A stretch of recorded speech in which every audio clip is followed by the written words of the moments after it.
C'est au nom de la solidarité qu'ils battent le pavé. Des centaines d'employés du distributeur américain de meubles Wayfair ont quitté leur bureau mercredi à Boston. Ils demandent à leur employeur de renoncer à vendre des lits destinés à équiper un camp de mineurs sans papier au Texas. C'est le fait de traiter des enfants comme du bétail, le fait d'assigner une valeur en dollars à des vies humaines et le fait de nier que cela se produise. Au cœur de la mobilisation, un contrat de 200 000 $ entre Wayfair et l'administration du président Donald Trump, en plein scandale sur les centres de détention américains de mineurs migrants à la frontière entre États-Unis et Mexique.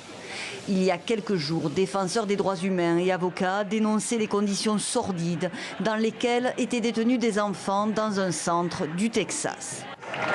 Si un code éthique n'empêche pas une vente comme celle-ci d'avoir lieu, je ne vois pas alors l'intérêt d'en posséder un.